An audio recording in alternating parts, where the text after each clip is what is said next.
Welcome to the Draft Deeper podcast. This is your host, Nathan Grubel. Joining me, as always, is my producer, Kevin Black. We're recording on Monday, December 6th. It's Monday.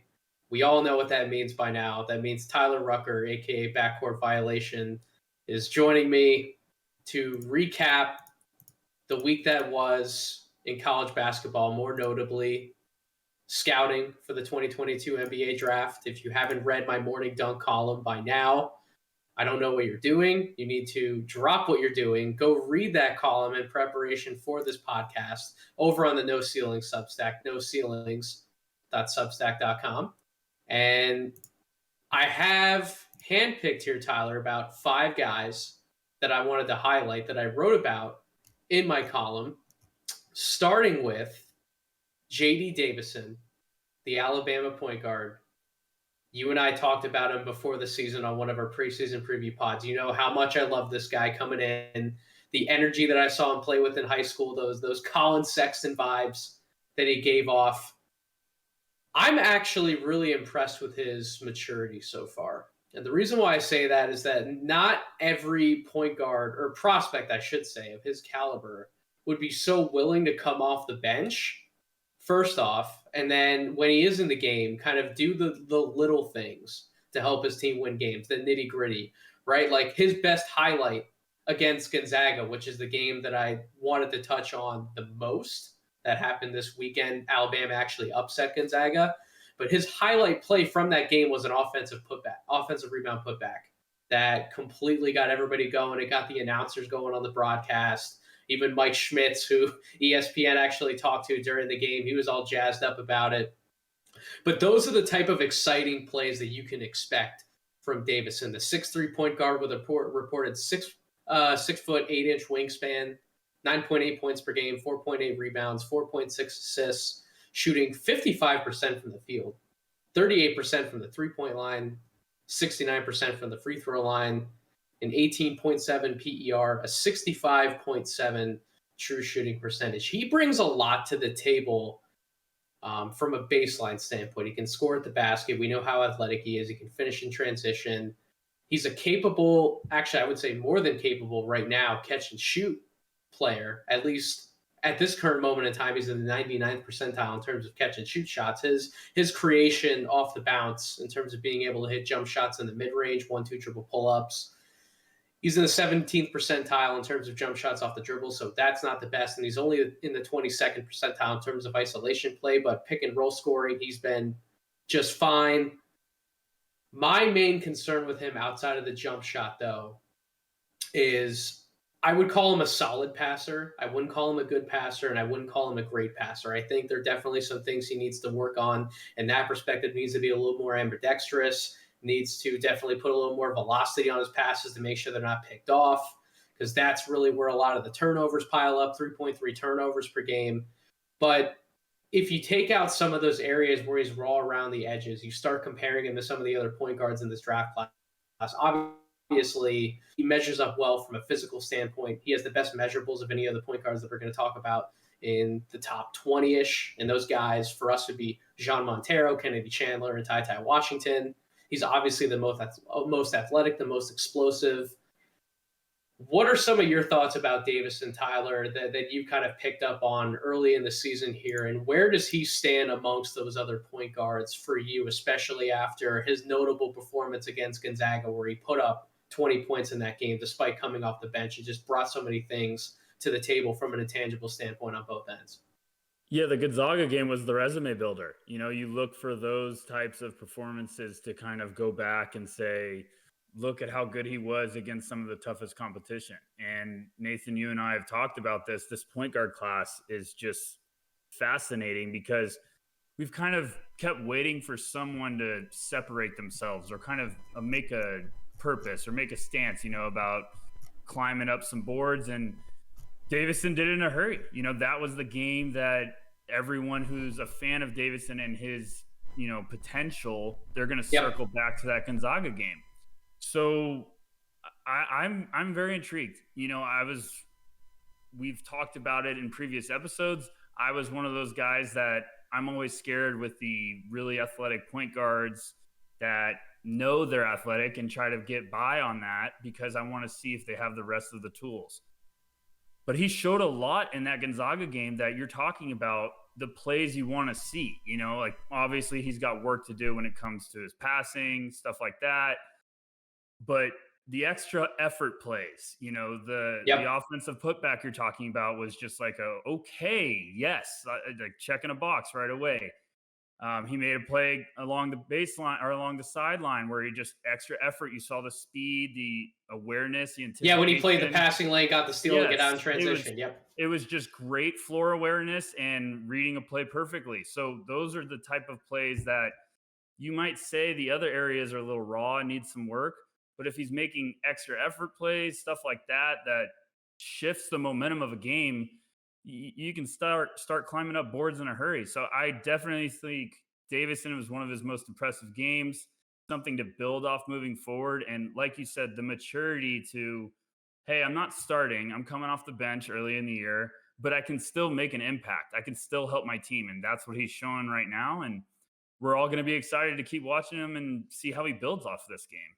I love examples of leadership from the point guard position. And what's so great about Davison is when he makes a big time shot or he makes a big time play inside, he'll clap his hands, he'll get going, he'll give you the little rah rah, he'll jog his opponents a little bit, he'll let you know that he did something great. But when he makes a play to get somebody else involved, right? Like when he does drive into the lane, kind of stops, surveys where the defense is, and if the play isn't there for him to get to the basket, he'll be able to kick it out to the outside. He'll get somebody else an open 3-point shot. When that guy makes the shot, when one of his teammates steps up and does something, he's even louder. He's flexing even harder. And I wrote that in my column specifically. And I think that's important to highlight just his enthusiasm, his communication with his teammates, him wanting to get everybody else involved and make everyone else around him better.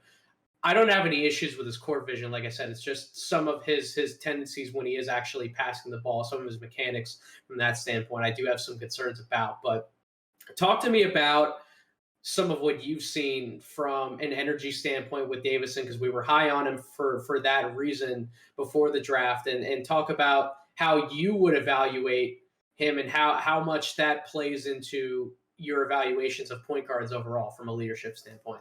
Yeah, that the exactly what you're talking about, those examples of, you know, being involved in the game, being upbeat for your teammates. Scouts are watching that, you know, NBA personnel, they're paying attention to how you carry yourself when you're not the go-to scorer. How are you involved and are you getting teammates up? So definitely that's a plus in a big way for him. And you know, when I'm watching him, what I've seen so far that's left me intrigued is not just, you know, he had a great game against Gonzaga shooting the ball from outside, got a little hot there, kind of made an impact, just was spreading the floor, but he's also mixing it up all over the place. You know, he's going after boards, he's using his athletic leaping ability to high point some rebounds. Like he's being aggressive and trying to make plays for his team, you know, and it's not just scoring, it's what can I do to make an impact? How can I help my team out? So the more I watch him, the more the maturity stands out, the more of there's a desire to help out in any way possible. I think that's the stuff when you're evaluating, you know, point guards that have this athletic ability. It's like, okay, you're a great athlete. How can you use it when you don't have the ball in your hands? And he's doing that. He's showing the willingness to go mix it up with, you know, bigger defenders. He's just fearless. And for someone that wasn't really sold in the beginning of the year, I'm starting to, you know, I'm intrigued. I'm trying to buy stock now because he just showed me a lot in that last performance that I'm definitely going to be excited to keep watching him moving forward, see how he builds off this. So he doesn't carve up defenses with handle and craft in the same way that Chandler and Washington have shown the ability to. He's not quite that high level type of playmaker Mm-hmm. or fancy shooter that somebody like Jean Montero is. But I wrote this in my column specifically, and I want to read it off, that Davison's baseline of scoring and shooting with the attitude, competitiveness, and discipline of a lead guard give him as high of a ceiling as any other point in this class, especially when you factor in his length and athleticism. And I think baseline is really the word that I want to come back to, because we obviously know that he has the upside to further expand his game. if an NBA team was willing to bet on his long-term potential and kind of groom him slowly, like there is that chance that he jumps a few more levels as a passer. He firmly takes hold as the best league guard in 2022. How much stock would you put into a statement like that? Do you think he definitely has the chance to become the best league guard in this class? Where do you have him right now as opposed to some of the other point guards? I think, where I have him right now, I probably have Montero up there, and then Chandler and Davison's probably right in the mix. I just think this point guard class, someone's going to make a case to start climbing in a hurry. Like, I think evaluators, scouts, personnel, we're all waiting for this one guy to just make a serious statement that he deserves to be sort of near the top. I think Kennedy Chandler from Tennessee kind of had that buzz going a little bit to start the year. I think Davison can all of a sudden be like, okay, now this is my turn. This is my stretch of games where I'm going to start making some noise because, some you said that's really important. I wanted to go back. We've talked before about how athleticism, like athletic guards, how do you impact the other way? Sometimes they take a while to get, find a groove without their athleticism. If you watch that last Gonzaga game, he makes some mistakes trying to create, but you can tell he has the right mindset of what he's trying to do. It's just he's still trying to figure out the kinks of like, okay, the ball is supposed to go there. I just didn't have the right angle. Like the vision's there. Yep. It ends in a turnover, but you love to see like that was the right idea. And I think that jumps out more with Davison is he understands where he needs to go with it. Now he just needs time to figure out like, okay, the passing lane was there, but it'd be easier if I take this little dribble to the left and make it a better pass. So I'm very intrigued. I really do think, you pointed out the measurements. What is he, 6'3"? You said 6'8" wingspan. I mean, yeah. So yes. +5. Some people have even said it might be 6'9" wingspan. So Yeah, either way, +5, +6. When you get over +3, I mean, then you're entering some real estate, and NBA teams are going to be drooling over that. I definitely think the tools, the speed, the quickness, if he could just gel everything together, yes, I wouldn't be surprised if some NBA teams are thinking of him as potentially one of the top point guards in this class. Yeah, I would still have Chandler ahead of Mm-hmm. him. He's become a lot more in line in terms of the Washington Montero segment. For me, the jury's still out in a few different ways on Montero. He has some of the highest of highs of quite literally any of the prospects that we can talk about in this draft class, but he also has some really low lows. And right Mm-hmm. now, with Overtime Elite, he's playing the equivalent of high school level competition. So he's not even playing up to the level that some of these other domestic college prospects are. And then as for Washington, I think the jury's still out a little bit on him as a playmaker and a distributor overall. And yes, he has more craft inside the arc. He has the best floater out of any of the four of these guys, but I don't see him being that same athletic type of threat getting downhill as somebody like a Davison is. Really, Davison's main competition in this class to me right now, if I were to go back and redo my big board again after my 1.0, would be Kennedy Chandler. I would And agree. Yes. Chandler just his manipulation of the defense, his use of ball screens, his ability to pull up from literally anywhere on the floor and nail a jump shot, his passing ability from different angles, and then something that we've talked about in different environments, his footwork, his defensive footwork, his ability to stay with somebody. He's got like a pretty good build to him. He doesn't get pushed off spots.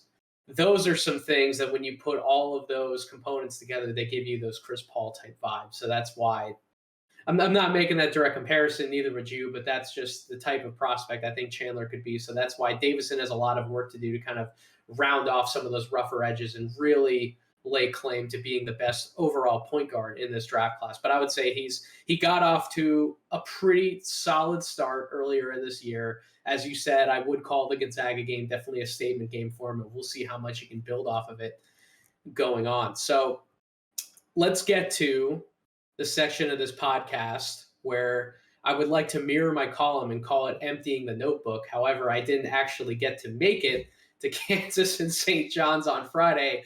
Life happens. Tyler, if I never had to drive into New York City ever again, I promise you wouldn't see me shed any tears, man. That traffic was absolutely awful and completely derailed all of my plans for Friday night. But nevertheless, I still enjoyed the game from the comfort of my own couch. Would have I gotten all of the in-person insights that I wanted to, some of the little things that you and I talked about on our previous podcast where we got to share some stories about what we saw on the sidelines? I didn't get those things, but in terms of the tape, I actually started off my column in this section talking about Julian Champagny. I want to start with a different guy, somebody who you literally private messaged me last week and was like, wait a second, you're a Christian Braun guy? And I'm like, yes, let's do it.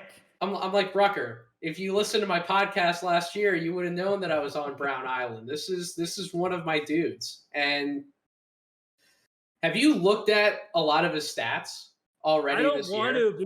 I'm just watching him on the court, and I'm in love. I was in love with him last year. Now I'm really dangerous, like stalker alert in love. But hit me with it. I know your numbers. I don't care if you want to hear them. I'm gonna read off all the numbers anyways. So 16.3 points per game, 7.3 rebounds, 3.1 assists. Oh. Almost 62% from the field overall, 36.8 from three-point range, 85% from the free throw line, over a steal and a block per game to just 2 turnovers per game, 28.4 PER, and a 69.1 true shooting percentage. And then it gets even better. His synergy profile, 93rd percentile in terms of total offense, 39th percentile in terms of total defense. I'd like to see that number be a little higher, especially when you watch him on film. He actually does some good things defensively.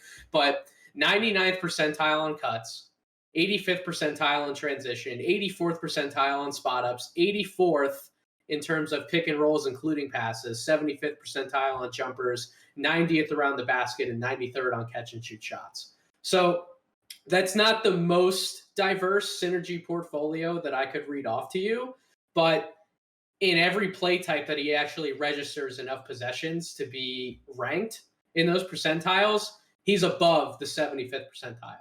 Which is a big number. That's a big mark to hit. Big number. And one of the big things I touched on in my column is I wouldn't say that he's elite at one particular thing, including athletically, but he's good to great in a number of different areas, and he's just a damn good basketball player. He rebounds effectively for his position. He hits open jumpers. He can finish around the basket, positions himself well on both ends, moves the ball effectively, and doesn't let it stick. Overall, high basketball IQ as a playmaker, shooter, and scorer. And NBA teams love these wings who have plus size for their position, who can dribble, pass, shoot, and defend. And sure, like I said, that 39th percentile in terms of total defense, we'd like to see that a little higher. But when you turn on the film, he's big, he's long, he competes on that end, he plays passing lanes, is intense on the ball as well as off the ball.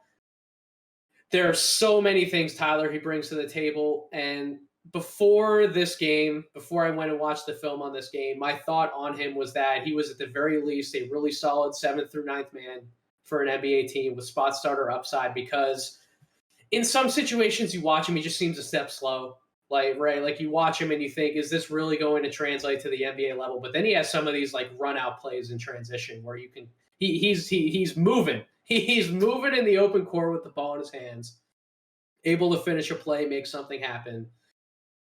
I'm gonna have a tough time keeping him out of my first round of my next top 30, Tyler. I'm dead serious. Christian Braun is truly emerging in front of us. His game was at 31 points, 8 rebounds, 4 assists, like 3 steals on great shooting from the field, great shooting from three-point range. He laid waste to that St. John's team. And it's not like St. John's had anyone who was necessarily going to shut him down. But when you consider Ochai Agbaji is also on his team, who's arguably the National Player of the Year right now, and we'll get to him in a second. But even when you factor that in, some of the other good players he's playing with, he's still found a way to break out without being a volume shooter or scorer. Everything he does is completely within the realm of the offense, doesn't force anything.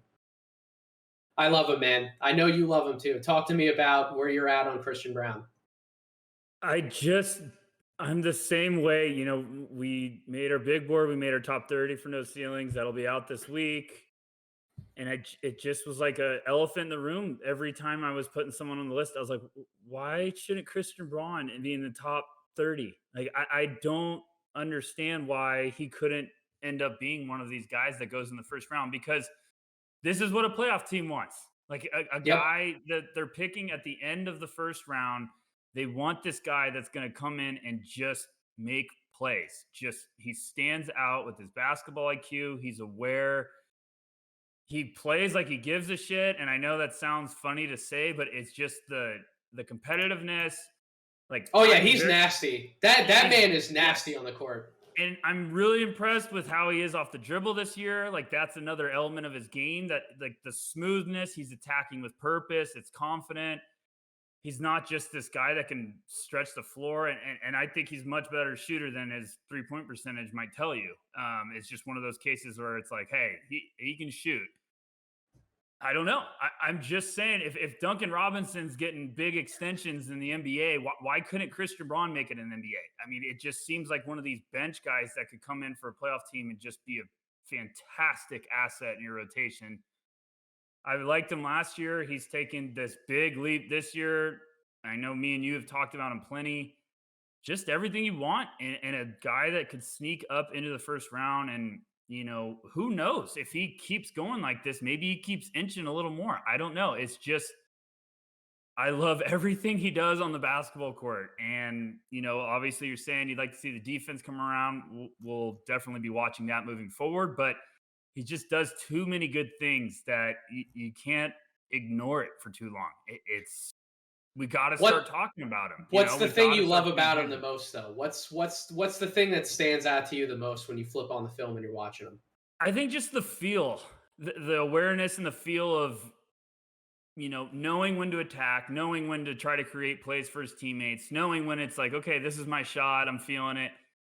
Just always seems to understand where to go, like the right spot, whether it's spacing, awareness. It's just everything you're watching as him as a player just checks a lot of boxes right away, of someone that, this is the classic, I keep throwing it around, but this is the classic Warriors pick at the end of the first, or, the Heat add someone like this. Just the playoff team says, yes, throw him into the mix. Like, he just makes your team better. And I think he also realizes, I don't have to score.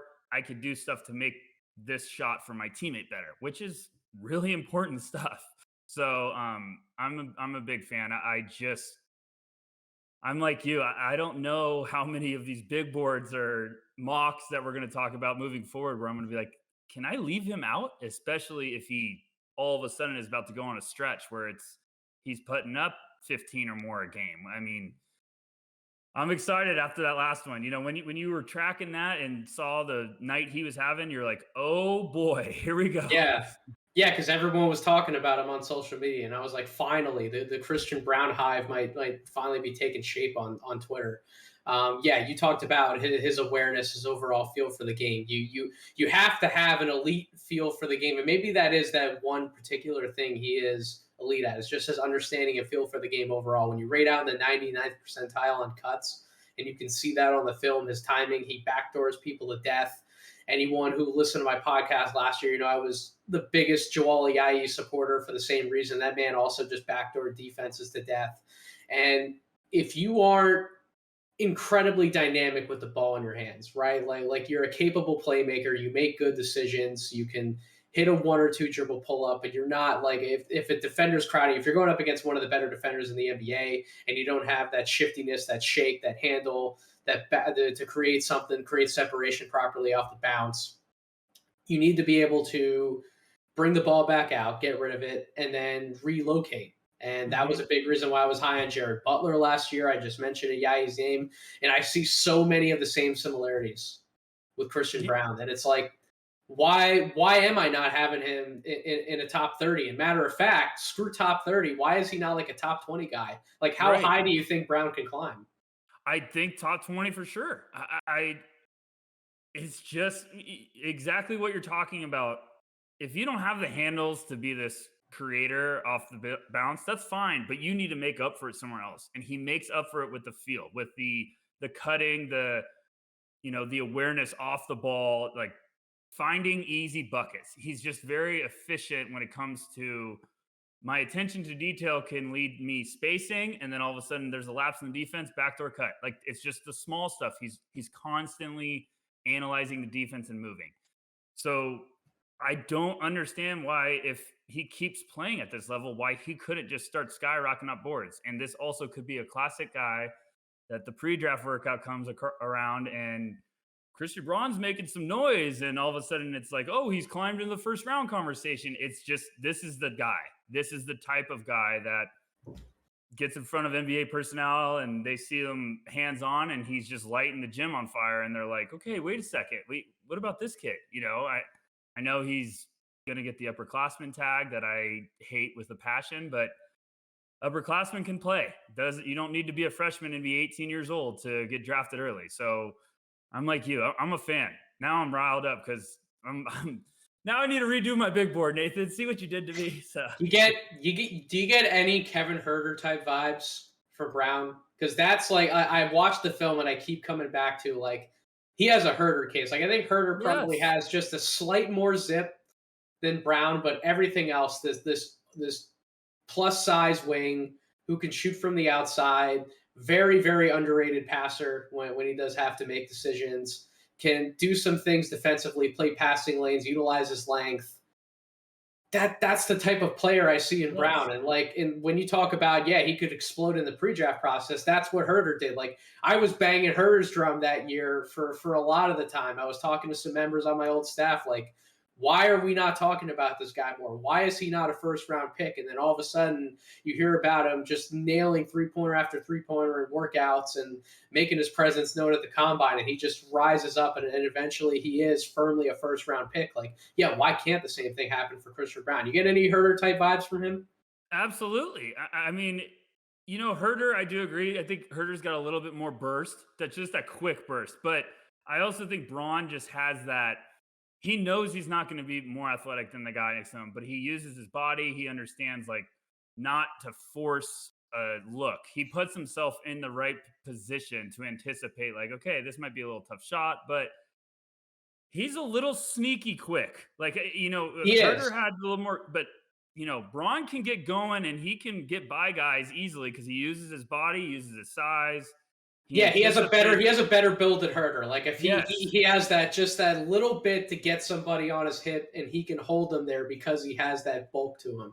Right? Yes, and that's a big deal. So I mean, if you're not beating guys with your quickness, you can use your body. You could play off of that. So I definitely see the Huerter vibes. I just see this guy that could easily climb in a hurry, and I'm a fan. I joked we did that big board, and now I want to redo it because it's just the moment we did that top 30, I had his name down because I was like, why shouldn't I have him in the top 30? And it's probably going to keep me up for the next week. So, we'll revisit that. We have to get more of our teammates yes. on the bandwagon and no ceiling so that he makes the next composite board, not just our personal boards. But let's move to his teammate. Let's talk about Ochai Agbaji. As I mentioned, he's probably the favorite for player of the year right now. 22.6 points, 4 rebounds, almost 2 assists per game, almost 56% from the field, 44% from three-point range, 76% from the free throw line, 96th percentile in terms of total offense, 80th percentile in terms of total defense, 96th percentile scoring out of pick and roll sets as well as on cuts, 95th percentile in transition and on handoff, 66th percentile on spot-up shooting overall, 49th percentile on jumpers, 97th around the basket, 51st on catch-and-shoot shots, 41st percentile on all jump shots off the dribble. Everybody talks about how he's almost exclusively a jump shooter, yet they wonder why some of those numbers might be low. Well, it's because he's only in the 6th percentile on medium-range shots. That has always been his main issue. He's been better this year at getting downhill and using his dribble a little bit more to create off the bounce, although he still settles for far too many of these mid-range type shots that just do not go in. For whatever reason, they just clank off the top of the rim and they will just never go in. But he has gotten better at getting downhill a little more. It hasn't translated to more free throw attempts. No, he's only slightly up in the free throw attempts per game. I think last year is at 2.5. This year is at 3. So I would still like to see more from that perspective. But at the very least, when he gets to the basket, he can finish the play. I like to see that. He just seems more comfortable taking a heavier load offensively on this Kansas team. Like when you flip on Kansas, you can tell that he's the man. He wants the ball in his hands. He wants to make exciting plays, and he wants to get out and defend. He wants to defend and make plays just like Braun does. And when you have two of those types of defenders on the wing like that, along with McCormick on the inside, you have this defensive triangle that teams just don't want to go up against. And it's a main reason why I don't know for the life of me why more people didn't pick Kansas preseason to go to the Final Four. Like I think this team's loaded. I think that they're going to give so many people fits, and they have multiple guys in Agbaji and Braun who can go and get their own shot and create efficient offense, not just create offense.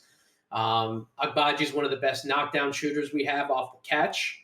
As I mentioned, he can finish at the basket really well. He's athletic. He has a tailor-made role in the league as a 3-and-D wing who can attack closeouts and defend multiple positions. And I think he's finally gotten himself in consensus first-round conversation. Where are you currently at on Agbaji, Tyler, in terms of his stock? I feel like I was in the beginning of the year a little bit lower on him, and it was just one of those I wanted to see more of a sample. And it's another guy that I need to keep watching more. But from what I've seen so far, definitely the 3-and-D role, the upside just jumped at me right away. Just the catch and shoot ability, floor spacing. He's got a solid shot. It's this good foundation. And then you talk about versatility defensively. He just looks like a guy that's going to intrigue teams with the idea of him being a strong 3-and-D type player. So definitely one that I want to keep watching moving forward. Starting to, a lot of people around the draft community have been talking about him, and he's been buzzing. And one of those guys I wrote down, and from the brief amount that I've watched of him, I've been very intrigued. So I just want to keep seeing more, especially the defensive side of the ball, because I really do think there's some intriguing versatility there. I have him at the back end of the first round. Mm-hmm. I think that's fair. That's appropriate. He's a senior, so you can only rate his upside so high. But at the same time, I think he has just as high of a floor. And that's really what NBA teams in the back end of the first are looking for. Like if you put him on an NBA playoff team tomorrow, or a playoff caliber team tomorrow, I don't know if he's playing like 30 minutes a night, but he's probably playing 15, 18 to 20 minutes a night, really making an impact, spacing the floor for everyone else around him. Is he as dynamic with the ball in his hands as you maybe like your NBA wing to be? I would say no, but I think he's really other than the mid-range pull-ups. I think everywhere else in terms of his decision making, his court vision, his willingness to move the ball and pass it, I think he's improved in enough other areas to the point where I'm comfortable drafting him with a first-round pick despite his age. And I think he's really going to help an NBA team in the long run. And I'm with you. I want to see if this level of efficiency can carry over throughout the course of the season, especially with the volume and the responsibility that he has on his shoulders. But I think he's got a really strong case to keep it up. And it will be really interesting to see who finishes higher on my personal board between him and Braun. I don't know. If you're drafting on an NBA team, Tyler, which one of these two do you want, Agbaji, or do you want Braun? I mean, they're both just exactly what you're talking about, where it's end of the first round type of guys that this is exactly the type of player that might have that, that high floor, but you just can put them on a team, on an NBA court, and their specific skill sets can help that team be better. So I don't know. Obviously we just had a little bit of a sesh where we're both drunk on the Christian Braun love, but I don't know. Agbaji, I can't give a definite answer because I want to watch more of him, but they both seem just like these safe type of picks where, Agbaji could come in and be really good defensive piece that can space the floor from catch and shoot opportunities if he needs, and be a really nice rotation asset. So they're both going to be right in that mix. It's funny. we all make these big boards and talk about, we see a guy and we're like, oh, he's a first round pick. And it's like, well, when you start breaking it down, those guys get that top 30 runs out quick. So it's going to be fascinating to watch them throughout the year. And Kansas, like you said, Kansas, another year where they have a great crop of potential NBA prospects. If you want a high flyer and you want somebody who is more of a vertical threat, you take a Baji. If you're more in the wheelhouse for you just want to get the smarter of the two basketball players, then I think you're in Brown's camp. So it really depends on your personal preference. If I had to make a guess as to who's going to be higher on my board by the end of the year, I'm probably saying Brown. Like I think this is the time to finally drive that train. And are we going to drive it into the ground? Maybe. Is it going to be able to run after we're done driving it? I don't know. Are we going to wreck it? But it's going to be a fun ride regardless. So we'll have to see how it turns out for them. The last quote unquote bigger name prospect who was in this matchup was Julian Champagnie. The whole reason why I wanted to try to go to the game was because I wanted to see Champagnie up close and personal against better competition, or at least some of the best competition he's going to face all year in Kansas. We laid out how much talent that team has. They have legitimate size up front in McCormick and Mitch Lightfoot. And between Agbaji, Braun, and Jalen Wilson, they got a bunch of different pieces on the wing / forward spots who can make his life a little interesting on both ends of the floor, both offensively and defensively. And I think that Champagnie handled that challenge well in that game. You saw him active on defense. You saw him active on the boards, which is great to see. Does he still have some issues defensively? Is he the quickest footed guy for a 6'8 prospect? No, he's not. But he is 6'8". He has good body to him, similar to his brother Justin, who is now with the Toronto Raptors. He shoots incredibly well from the field. Did that again against Kansas, despite some of the defensive matchups. He was at 24 points on 7 of 13 shooting from the field, including 6 of 9 from three-point range. You'll love to see it. And I think shooters with size, similar to what we were talking about with Brown, those are hot commodities in the NBA. I think he definitely has a shot at being drafted in the first round. I don't have him there right now, but I know some people who are really in love with his game. I think Brown, if we're comparing prospects who we think could be first rounders from this game, right, between Brown and Champagnie. Brown, similar to Champagnie, doesn't have the most elite burst, but I think he's a better dribbler than Champagnie, and he makes better decisions when he gets crowded. Once he gets that second foot in the paint and he gets crowded a little bit by the defense, Brown makes better decisions with the ball. Champagnie has a little bit of an issue coughing up the ball, turns it over. I think he had 4 turnovers in this game, if I'm correct, and you saw it on multiple different situations on tape. As soon as he got a step on the defense, that was great. He could ultimately get there. He has the size to be able to push somebody off of him, but if he's crowded, he's not a good handler of the basketball. He doesn't have good dribble. He will cough it up and he will lose it. So that's definitely an issue, and that prevents him from getting to the basket more often. He's pretty good at finishing in the paint when he gets there, but getting there is the main issue. So we're talking about primarily a 6'8" spot-up shooter. He can offer you some rebounding on the defensive end, not a plus defender. He's okay. Like, where does that rate out for you in the 2022 class, Tyler? What are some of your thoughts on Champagnie up to this point? I think Champagnie's, I'm right there with you. He's not my top 30. Doesn't mean he can't eventually be there, but he just seems like a guy that might be that early second round, middle second round type of guy. Really good size. I was intrigued with him last year. I was really excited when he decided to return for another year. He's sort of taken that next step when it comes to production. We'll see if it kind of, maintains. I think he was like 19 last year a game, and now he's around like 21. We'll see if that kind of stays or goes a little bit more towards the median, if you want to put it that way. So I'm intrigued. It's like you're saying 6'8", can shoot it. Okay, yeah, it's great. What else can you do? And I loved his brother as a prospect because his brother was just a rebounding machine. And if you would combine, if the two of them were the same in the same body, right? Like, we're talking about a top 10 pick. I would like if we could somehow get a mad scientist to compare them. It'd be my favorite prospect ever because his brother was a demon on the boards. But no, I like Julian a lot. He can shoot it. It's just I don't know if I'm going to have him in my top 30 right now. We'll see how it progresses throughout the year because I do think there's, like you were saying, we have some guys at our No Ceilings fam that have them in their top 30, and I don't think there's anything wrong with that. It's just my personal preference. I think I have him a little bit right outside of it. So we'll see. I like him. I like the potential. It just I need to see some more. I need to see if you're not shooting it, how else are you going to impact the game? And I think that's what I'm going to be paying attention to throughout the rest of the year for him.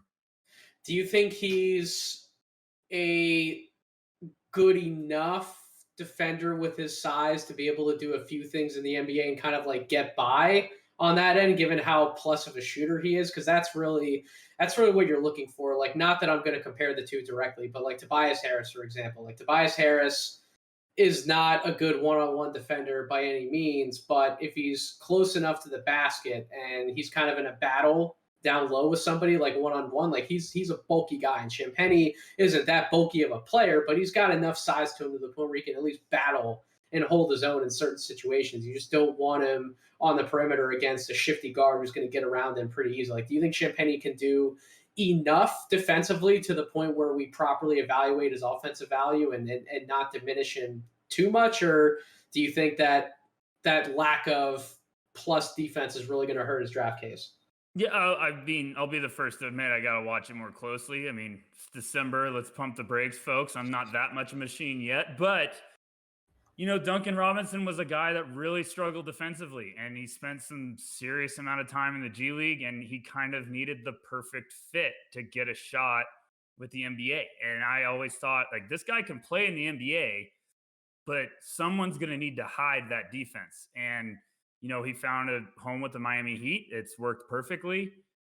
So maybe Julian's that type of guy where a team really needs a floor spacer and they have some strong pieces around him that they could kind of hide him on the bench. And maybe his defense, maybe he's an average defender. Maybe it's a little bit better when he's surrounded by some better talent defensively, if that makes sense. So I'm not going to go out there right now and say, like, I think he's a terrible defender because I just, I'm not there yet. I'm not on the St. John's deep defensive dive yet. I know my boy Nathan might be there, but I think he's fine.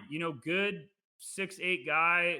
He hasn't jumped out me as this, oh my gosh, we got to be really worried about Julian's defense. I think you're just going to focus on that type, that part of the draft.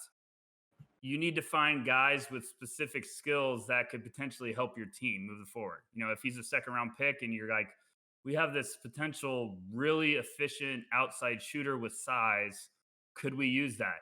Yes, as a second round pick, we definitely could use that. So he's going to be one I'm watching moving forward. And I think you're in the same boat where he might not be in our top 30 at the end of the year, but he might be one of those guys we're writing down as a sleeper and letting everybody know about it.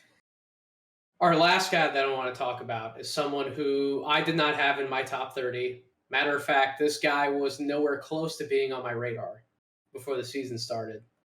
Jonny Davis at Wisconsin broke out in a big way against Houston to the point where you got to pay attention. You're like, all right, now this guy's on my radar.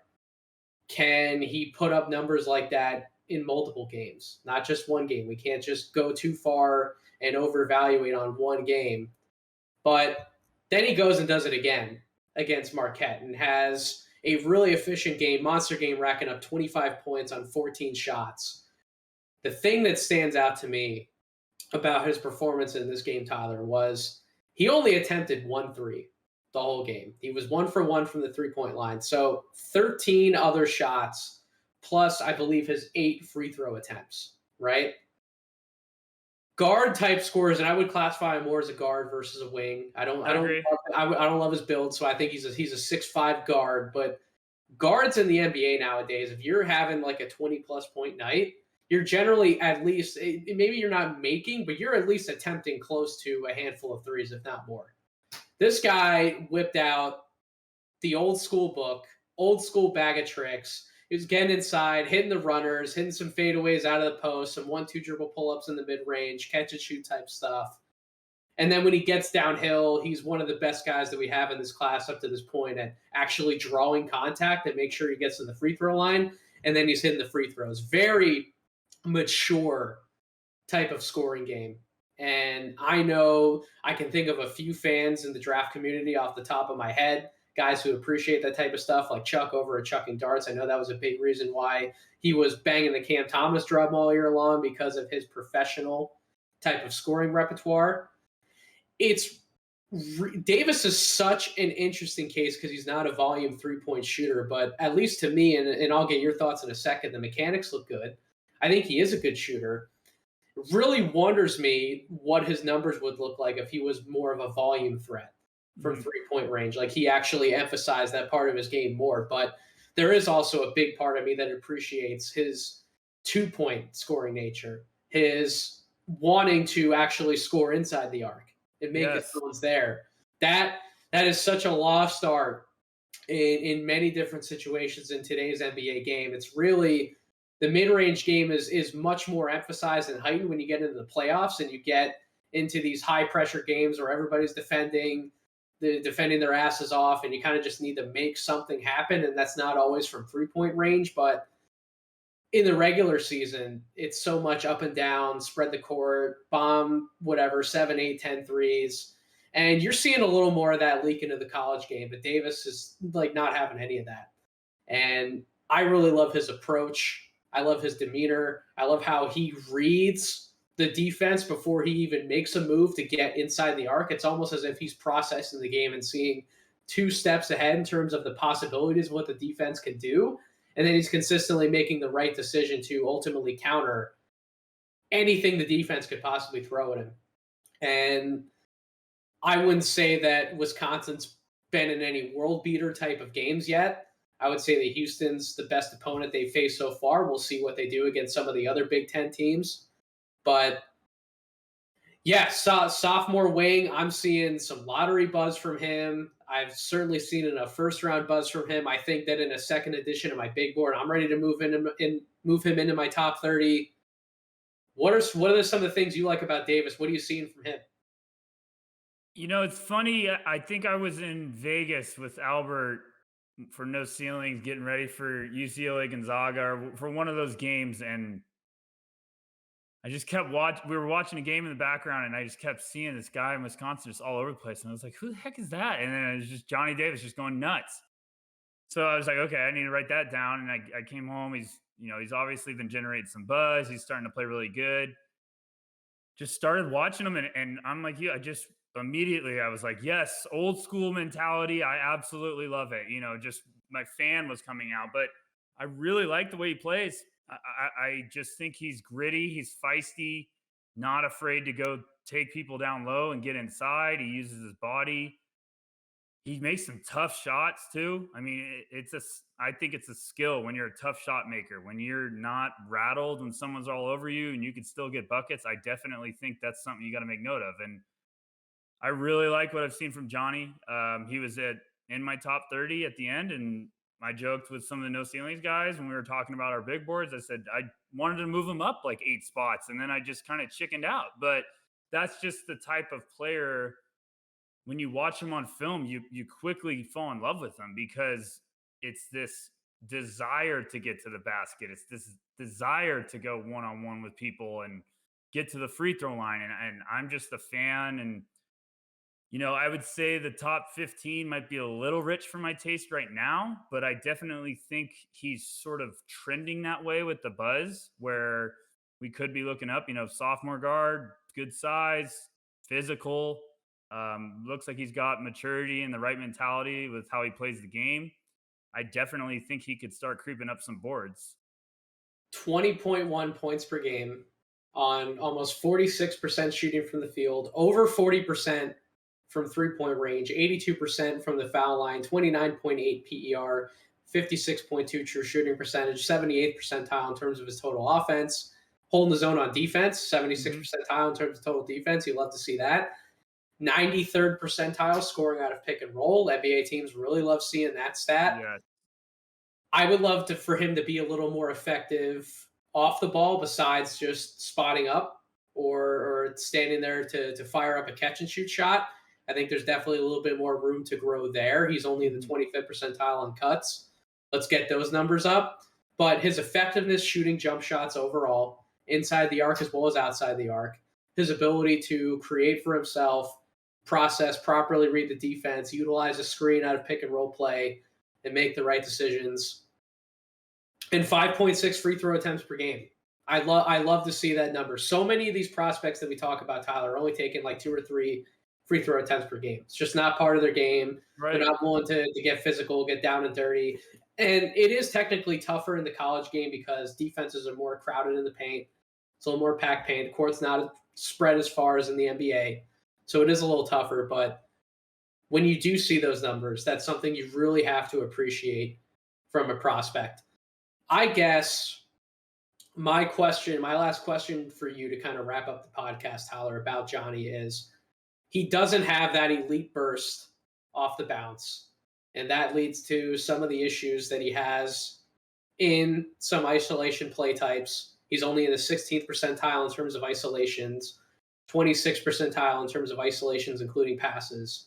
So if that is an area of his game where he's always going to struggle because he's just not that quick, he doesn't have that next level first step.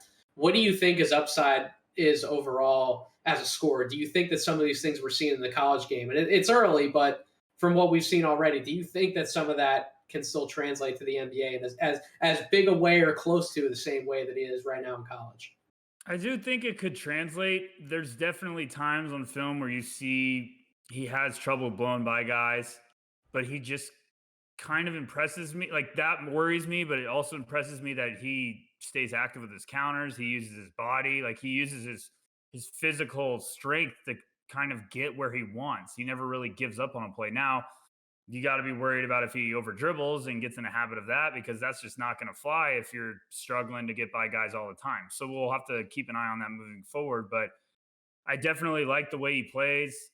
And I just think he's this type of guy that could be this physical, you want to say slasher. We would like to see him cut better, like you're saying, Nathan. But I definitely think there's a role for him. And I think you're going to want to watch him moving forward to see if he gets a upcoming game against a stronger defender, or how he keeps it going. Because like I said, the shot making when he's smothered, he still gets some really good looks. Like he battles to get where he wants and make some really tough shots, whether it's, being patient, getting in the lane, taking a little fade away from the middle of the key. Like he has that touch. He has some really nice ability around the basket. So I'm a fan. I think he's going to translate. I think he's going to start trending up some boards in a hurry.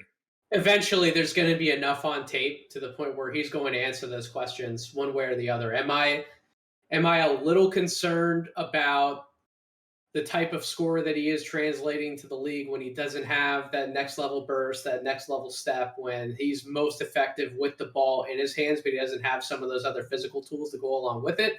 I'm a little concerned. But if we see enough on film to the point where we kind of have to answer those questions in a positive way, then yeah, I think sky's the limit for his draft stock. I can absolutely see him being a lottery type prospect, 100%. So that's going to do it for this episode of the podcast. Everyone out there listening, thank you so much for showing your support to Draft Deeper, to No Ceilings. Tyler, I leave it to you every single week. Plug our damn newsletter. Tell everyone where they can find us, how they can find us.